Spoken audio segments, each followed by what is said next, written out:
Welcome to the Bunny's horror lab. और आज जिस स्टोरी के बारे में हम बात करने जा रहे हैं उसने मुझे बचपन में इतना ज़्यादा डिस्टर्ब कर दिया। ना कि सिर्फ मुझे, मेरे रिलेटेड मेरे दो और रिश्तेदार जो कि इस चीज़ से बहुत ज़्यादा डिस्टर्ब हो गए थे कि ये चीज़ आखिरकार हुई किस। सो ये स्टोरी शुरू होती है जब मेरे रिलेटेड मेरे अंकल दिल्ली से वापस आते हैं अपने साथ एक कुक को लेकर जो नेपाल से आया है। तो जबकि वो नेपाल से आया है उसने एक चीज़ आते ही हमको बता दी थी कि मैं एक्चुअल में एक कुक का काम करता हूँ, बट उसके साथ साथ मुझे स्पिरिचुअल चीज़ें जैसे कि ऑकल्ट या फिर फॉर्चून टेलिंग भी आती है। ये चीज़ को देखकर यूजुअली घर के अंदर जितने भी लोग थे उनको था कि हाँ यार हमारे बारे में भी बताओ। अपने बारे में जानने के लिए लोग बहुत ज़्यादा वो हो जाते हैं एक्साइटेड। सो अपने बारे में जानने के लिए लोग बहुत एक्साइटेड थे। तो जो चीज़ें उसने बताई उसमें से कई सारी चीज़ें इतनी ज़्यादा एक्यूरेटली सही निकली जो कि आज तक मुझे रियल लगती हैं। और हाँ, कुछ और बातें जो उसने तो ये जो स्टोरी है ये शुरू होती है एक ऐसे दिन से जब मैं, वो नेपाल से आए हुए अंकल और एक मेरे कज़न ब्रदर, तीनों हमारे एक डॉग को वॉक पर लेकर जाते हैं रात के टाइम पर। और हम डिस्कस कर रहे होते हैं इन्हीं हॉरर से रिलेटेड चीज़ों के बारे में। जैसा कि आपको पता है मुझे इन सब चीज़ों के बारे में जानने में या फिर इनके अंदर बहुत ज़्यादा क्यूरियोसिटी है। तो मैंने अंकल से पूछा कि आपने कभी ऐसी चीज़ का सामना किया है या फिर कभी ऐसी चीज़ के बारे में आपने कभी, वो कहते तो फिर उन्होंने बताया एक ऐसी चीज़ जिसे सुनकर मैं भी घबरा गया। वो कहते हैं कि हमारे गांव के अंदर एक ऐसा पत्थर है जहां पर हर टाइम एक लड़की की आत्मा दिखाई देती है और वो चिल्लाते हुए वहां से जंप करती है और बहुत सारे लोगों ने उसको देखा है। खैर, ये मेन स्टोरी नहीं है। जो एक्चुअल स्टोरी है वो मेरे और मेरे रिलेटेड कुछ लोगों से कनेक्टेड है। तो ये जो स्टोरी है ये शुरू होती है एक रात। मैं और मेरा कज़न यूजुअली अपने रूम के अंदर सो रहे होते हैं। रात के 2 या ढाई बजे के आसपास मेरी आंख एकदम से खुलती है। और जनरली ऐसा होता है कि जब हमारी आंख खुलती है तो हमारा विजन थोड़ा ब्लर होता है, पर उस दिन ऐसा नहीं था। जब मैंने अपनी आंखें खोली मेरा विजन एकदम क्लियर था, जैसे कि मैंने एकदम से नींद में से आंखें खोली और बिल्कुल सामने देखा। और सामने दरवाजे के पास मैंने देखा एक फीमेल को, एक फीमेल लाइक स्ट्रक्चर जो कि एक लॉन्ग स्कर्ट पहनकर कॉर्नर में खड़ी है और उसके बाल भी खुले हैं और हाथ बिल्कुल नीचे की तरफ स्ट्रेट हैं। वो चीज़ को देखने के बाद मैं इतना ज़्यादा डर गया कि मैंने तभी अपनी आंखें बंद कर ली और सेकंड मूवमेंट में मैंने अपने आप को बिल्कुल कंबल से ढक लिया। यूजुअली मैं बहुत ज़्यादा डर चुका था। और उस चीज़ के होने के बाद मैंने जो चीज़ फील की कि आसपास कोई घूम रहा है और ये चीज़ बिल्कुल भी फेक नहीं है। मेरे अराउंड, मेरे बेड के अराउंड कोई गोल गोल घूम रहा था गला। तो ये चीज़ होने के बाद अगले दिन मेरे रिलेटेड एक आंटी का फ़ोन आता है जो बताते हैं कि उनके सपने में या फिर उनको भी ऐसा सेम चीज़ लगा कि एक female with wearing a skirt जो उनके घर के अंदर या फिर उनके आसपास घूम रही है। और हैरान होने वाली बात तो तब हुई जब हम दोनों के अलावा एक और आंटी जो कि हमारे घर के पास ही एक रेंटेड हाउस में रहती हैं, उनका भी फ़ोन आया और उन्होंने भी ये चीज़ बताई कि उनके साथ ये चीज़ हुई।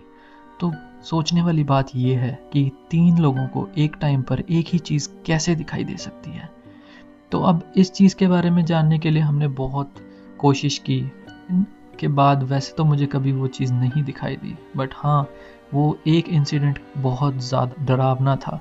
इतना काफ़ी था कि मेरे को बहुत लंबे टाइम तक उस कमरे में सोने के अंदर बहुत डर लगने लगा। तो जब मैंने इस चीज़ के बारे में बताया कि मैं जब उन आंटी के घर पर जो रेंट पे रहते थे मैं जाता था उनके घर पर, वो घर काफ़ी अजीब था। जबकि वो घर एक ट्रांसफार्मर के पास था। जनरली ये जो एंटिटीज़ होती हैं, ये भूत या जैसे ये सब चीज़ें, कहा जाता है कि इलेक्ट्रिसिटी से चार्ज होते हैं और वहाँ पर ये ज़्यादा होते हैं जहाँ पर इलेक्ट्रिकल अप्लायंसेज हों या फिर ऐसी इलेक्ट्रिक प्रोड्यूसिंग चीज़ें हों।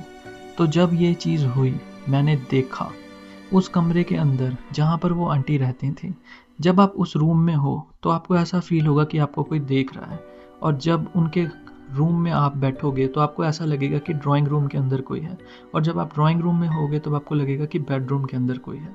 जबकि उन दोनों ड्राइंग रूम और बेडरूम के बीच में एक किचन था जो कि हमेशा वल्नरेबल लगता था, क्योंकि जब भी मैं वहाँ पर जाता था कोई भी काम करता था मुझे ऐसा लगता था कि मेरे पीठ पीछे कोई खड़ा है।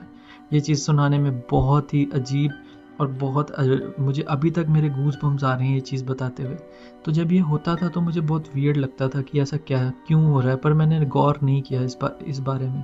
पर एक दिन मैंने जब ये चीज़ हुई, मैंने अपने आंटी के साथ ये चीज़ को डिस्कस किया और उन्होंने भी ये सेम चीज़ बताई कि उन्हें भी ऐसा ही फ़ील होता है, इसलिए वो कभी-कभी हमारे घर आ जाते थे और कभी-कभी मुझे उस घर में सोना पड़ता था। जब ये सब चीज़ें हुई तो आफ्टर ऑल ऑफ दिस हमने ये चीज़ उन्हीं अंकल से डिस्कस की जो हमारे घर पर आए हुए थे। तो उन्होंने ये चीज़ बताई कि ये जो एक एनर्जी या फिर ये जो एक नेगेटिव चीज़ है, ये आप लोगों के साथ उस घर से अटैच हुई है। और जब हमने उस घर के बारे में और जानने की कोशिश की तो पता चला कि उस पर्टिकुलर जगह पर एक लड़की ने सुसाइड किया है। उसकी हिस्ट्री मुझे बिल्कुल भी नहीं पता, बट लेकिन इस चीज़ को मुझे बहुत टाइम लगा भूल। क्या ये एक्चुअल में ऐसी चीज़ें जो होती हैं वो आपको इतने हद तक डरा सकती हैं? उस दिन के बाद आज भी जब मैं सोता हूँ और रात को आंखें खोलने का मन नहीं करता, क्योंकि मुझे लगता है कि कहीं फिर से वो चीज़ ना हो जाए।